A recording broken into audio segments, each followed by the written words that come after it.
Two identical thin rings, each of radius r meters, are coaxially placed at a distance r meters.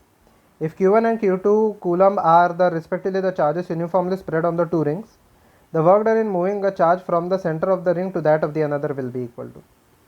Now if I consider this as the first ring of radius r1, charge q1, and this is the second ring of radius r2 and the charge q2, okay, and the distance, the radius of both of them is equal to r, and the distance between their centers is equal to capital R, okay, the distance between their centers is equal to capital R.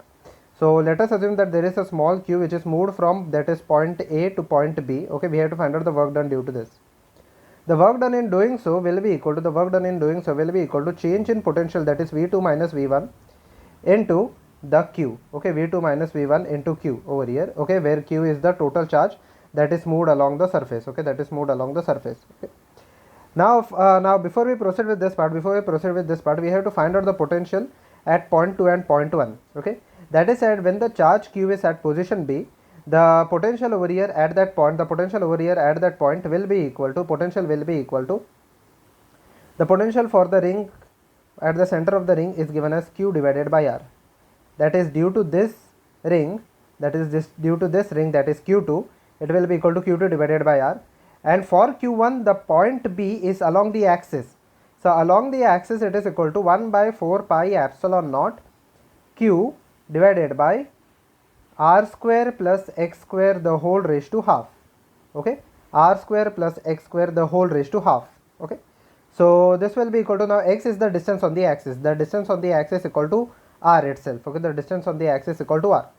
So basically it will come out to be 1 by 4 pi epsilon naught into 1 by r, I can take it as common, it will be equal to q2 plus q1 divided by r square plus r square will be equal to 2r square.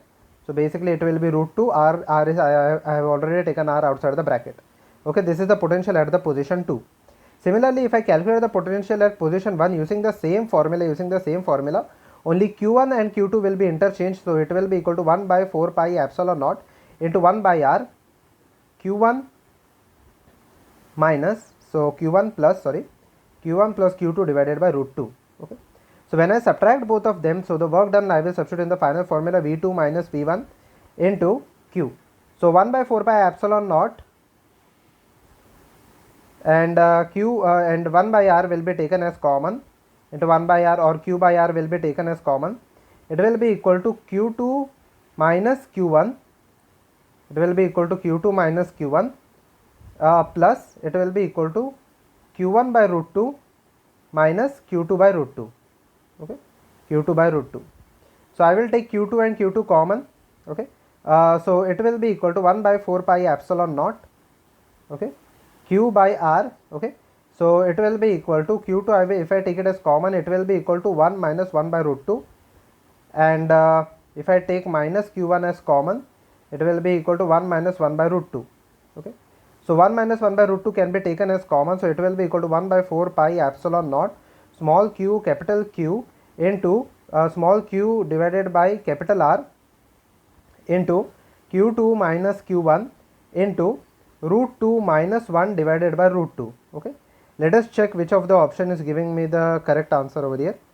If I see option number B, okay, if I rearrange the terms, it will be equal to small q q1 into small q q1 minus q2 minus q1 into root 2 minus 1 upon 4 pi epsilon naught, okay. We can subtract q1 minus q2 or q2 minus q1, it does not matter, okay, both will be same, okay.